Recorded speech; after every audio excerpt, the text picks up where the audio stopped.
Hey guys, it's Liv here. Just quick little thing in the beginning. I do realize that a lot of you BBR coaches or BBR fans or whatever, whoever's watching, might not realize this, but this is on a new channel.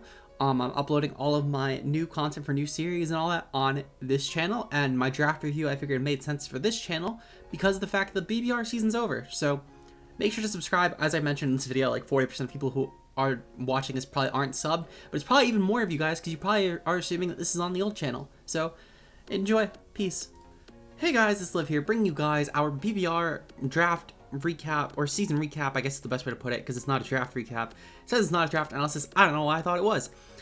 If you guys enjoy, of course, leave a like down below. About 40 of you guys, or 40% of you guys aren't subscribed, so make sure to do that if you aren't. And with that being said, let's just get right into it. So, in terms of our season, unlike our GDL one, this isn't going to be done right before playoffs, because frankly, we didn't make playoffs. It was a very, very unfortunate run for us. I'll be honest, I think that part of that definitely had to do with the fact that we joined mid-season, though I'm not going to put the full blame there because we did come really close still nonetheless, and I do think that there were just some matchups that we just choked away. There were some that were just really bad, so it is what it is. We still ended up 9th seed overall with a 6-6 -5 finish, so it literally came down to differential. So D-Ray, if you're watching this, I'm blaming my entire not making playoffs on you 6-0ing me.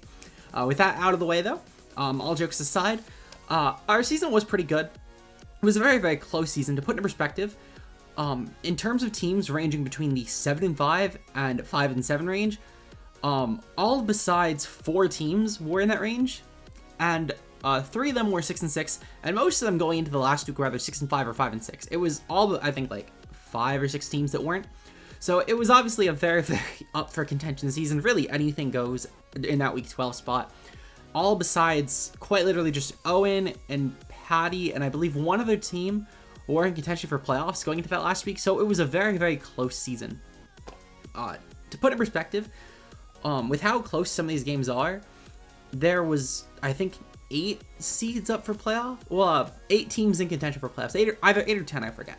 But point is, though, is that we just missed out. We got the 9th seed.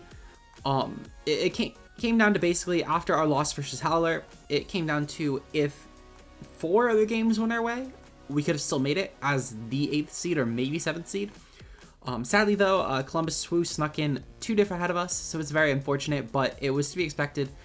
I would have been shocked if we made playoffs just after our horrible diff, but it being possible still surprised me, I'll be honest. But it is what it is. I still think we had a good season, especially for taking over mid-season. There was a lot of hard coaches, not only on our schedule, but just in the league in general. A lot of coaches who also definitely surprised me, like D-Ray, at least last league I did with him before GDL, because I played him in here right before GDL. But the last league I did with him, and also kind of his GDL run too, D-Ray didn't exactly do the best, but D-Ray killed it in BBR. He ended up being 7-5 plus, I gotta actually double check that. He was 7-5 plus 8, which is pretty phenomenal to be honest. He ended up like 4th, 5th seed overall. His draft, while I personally think his old version of his team was better, it still is really good. He had Dragovich Sand, which I thought was really, really nice, especially in the Wi-Fi format. He had some really nice support for it too. I personally like the Klefki option better, but I mean the Grimmsnarl Durant version of the team is still tearing, so who am I to judge? Regardless though, obviously D-Ray did pipe up this season and was someone that I did not think would do as well as he did, but he did phenomenal. So D-Ray, if you don't win this season, I'm going to be very upset with you after 6-0ing me. Other coaches obviously that did really well. Howler killed it. Seabad killed it. He ended up 3rd seed overall. Mid snuck in right above him with like +6 more diff. Jay obviously killed it. He ended up 10-2 plus 16. He made Mienshao the kill leader of all things, which while Mienshao's not a bad mon, I was shocked to see it go 20-3.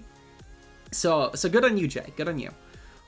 In general, though, this was obviously a very, very hard season. There was a lot of really good coaches. Like even Owen Ogobina or OG Albina missed playoffs. He was the seed below us actually at 5-7 -1. So it just goes to show just how much competition there was this season. And with just a couple of upsets, I mean, you get really big coaches who normally perform at high levels ended up missing out on playoffs. Not that I'm counting myself in that. I'm more so talking about Owen there. I'm not counting myself in that at all.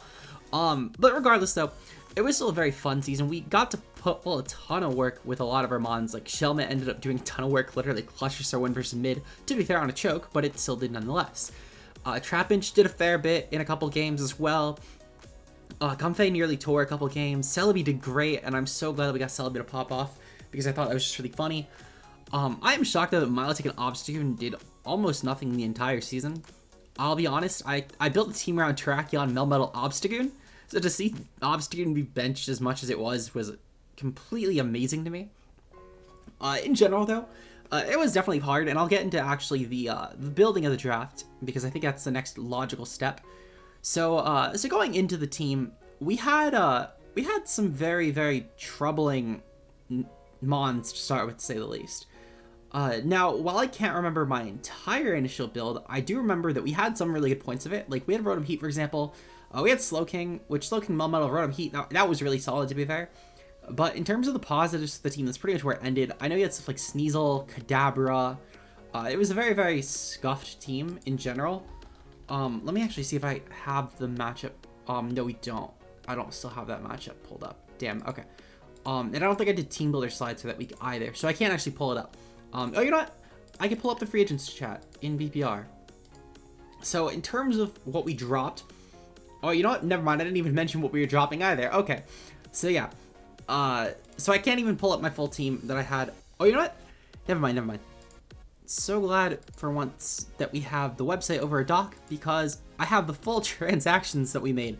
So in the initial team, we dropped Kadabra, Tangela, Sneasel, Cobalion, Ruderigus, Licky, Slowking, Rotom Heat, Gengar, and that was it, because everything else was when Leo took over.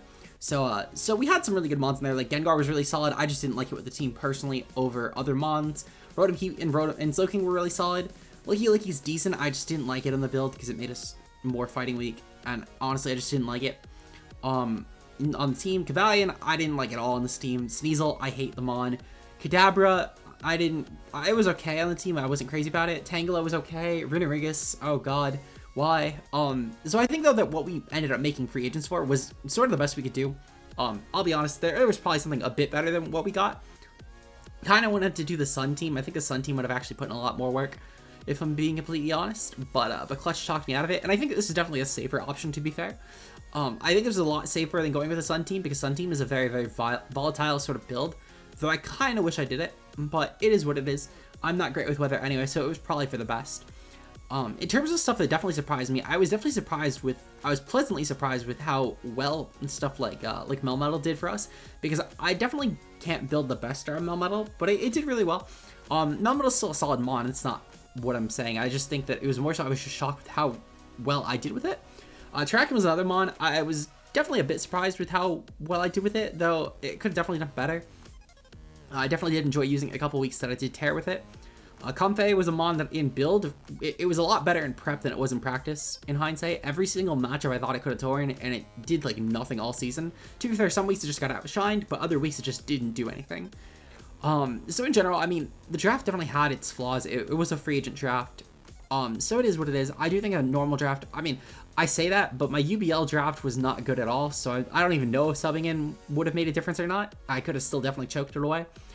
But regardless, so I do think that the team at least wasn't bad. Now, in terms of subbing in, I do want to go over if subbing in is practical in Draft League, because I think this is a good example of if it is or isn't with this sort of team. Now, as I mentioned, we did go 9th seed overall, so we did start off, I believe, with a 1-2 team, if I'm not mistaken. So yeah, it was a 1-2 team, because we took over week 4 versus OG Albina. So we started off with a 1-2 team, -1 differential. We ended up making it break even. Misgen versus, we had our Misgen versus Shay, which, while I don't necessarily know if we would have won the game if we had the right team, it definitely would have helped. We destroyed Patty, we beat Gray, we got 6-0 by D-Ray. There was nothing I could have done about that D-Ray game. I could have probably prepped a bit better, but I'm almost certain I was always losing that. I beat Mid on his choke. I ended up losing to Matt. That was just an unfortunate game too. I think I could have probably prepped it a lot better, but I didn't, and that's 100% on a prep end. I think I could have definitely prepped that into a winning position, but it wasn't exactly a great matchup. I do think I could have played it better.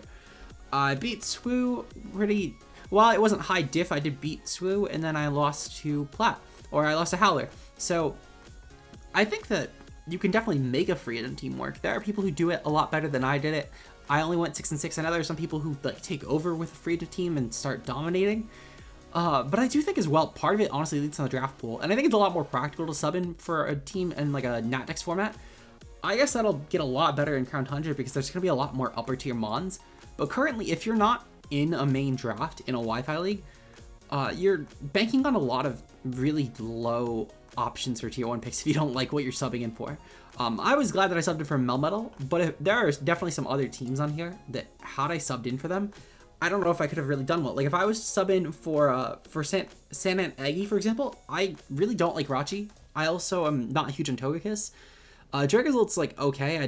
I like Baby Hippo Dragozolt, I guess, but like I couldn't have really made this team work just because while it definitely has a lot going for it, like on the hack side especially, a lot of these mons I'm just not comfortable with. So I'd be kind of fucked because there was literally like Gengar, well not even Gengar, there would have been like Terrakion as my other tier 1 and then like T-Tar Pex.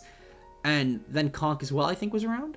And that would have been it. So like even just making that team work with free agents would not have been ideal. And I still, as I said, I still think the team's fine. It's just a matter of I could not have free agented to make that something I could use. Then other teams that were like that. Let's see. So I'm scrolling down the list. I kind of wish I got Patty's team, to be honest. Patty's team was so good. I could have easily made that a playoff team.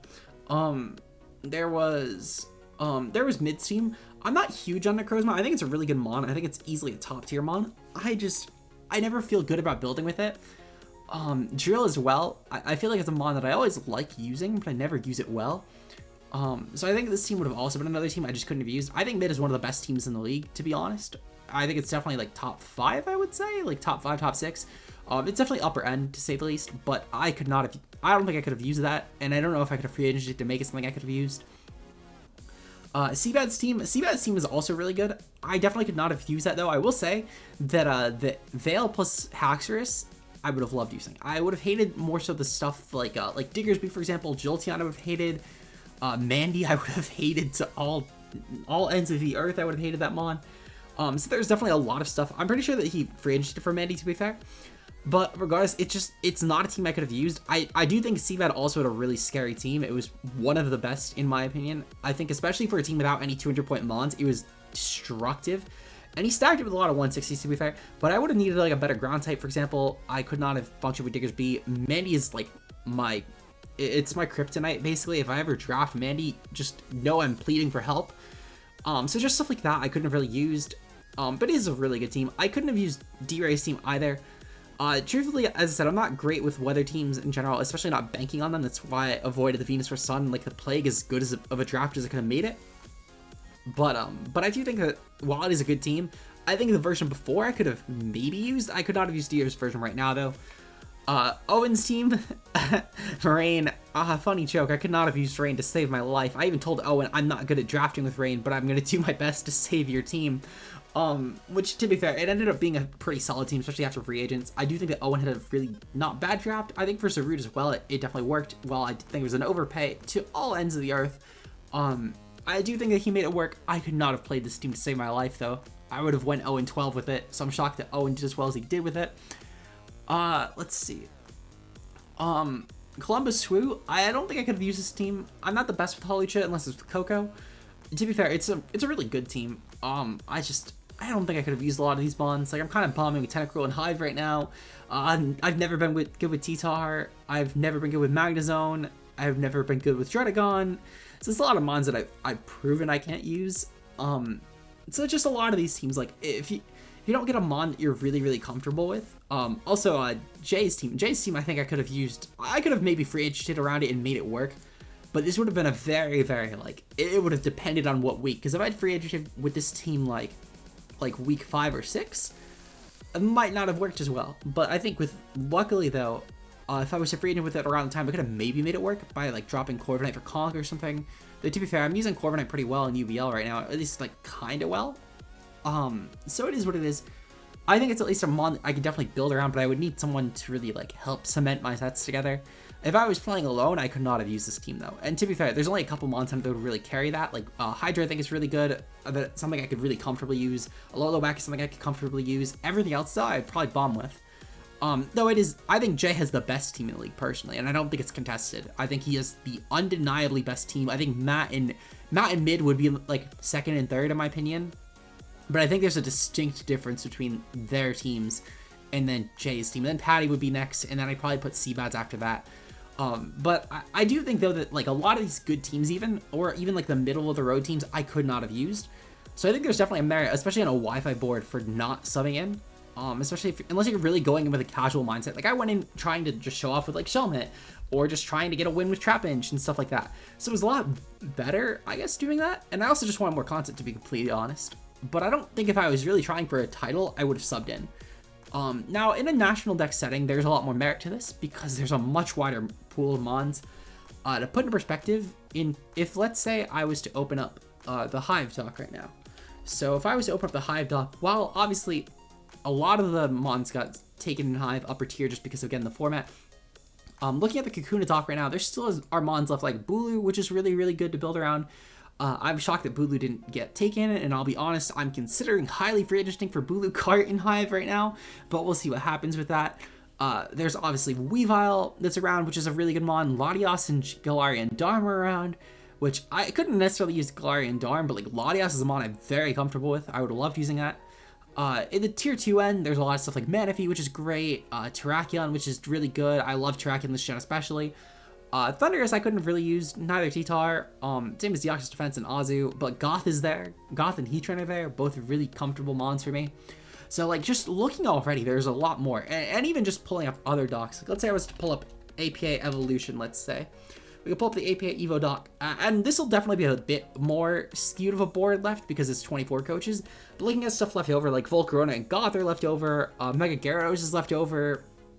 There's also stuff like Mega Altaria, Starmie. Well, actually, no, not Starmie. I take that back. But like, actually, that's really it. But again, this is a 24-man draft board, so that's going to be a lot more skewed just in general because there's a lot less mons left in that end.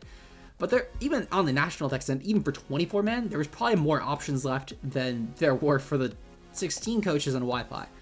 So I think really it just comes down to if you like the mons you're subbing in for, and I think it's the big thing. If you're really not liking the team you're subbing in for, it's going to be really, really hard in a Wi-Fi setting to free agent for it. Even if I was to look up the UBL doc as a comparison right now, if I was to go to the tier list for UBL and look at how many mons I cannot pick to fix my draft, there's a lot of them.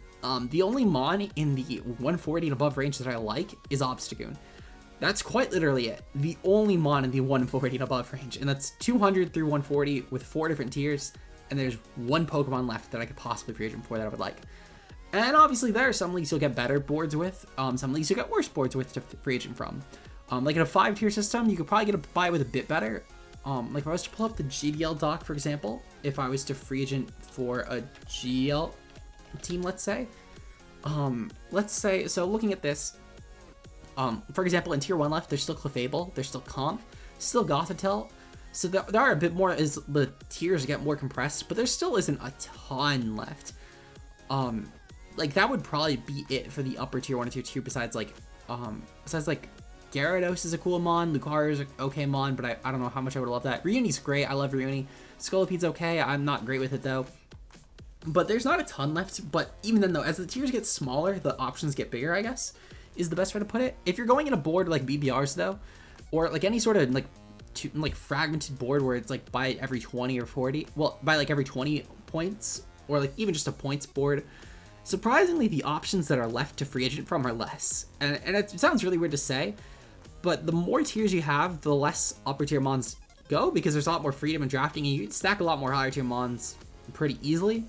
So I think that looking at like a 5-tier system, it's actually probably the most ideal to sub in for it, to be honest.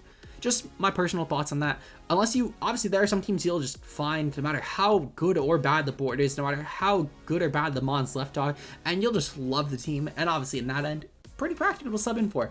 But I do think though in general, that I don't know if I would have went for this team slot, to be honest, if I wasn't going in with a really casual mindset, just because of the fact that I don't think there was a lot left that I could have really liked. So that's really it. Just go for free agents that you really like. If you don't like the team, don't pick it up. There's also obviously the draft board end. If anyone who is watching this, who is trying to just get in any league and they see the sub league is the first league that they can get into, I would highly recommend looking at the draft board first before you say yes or no.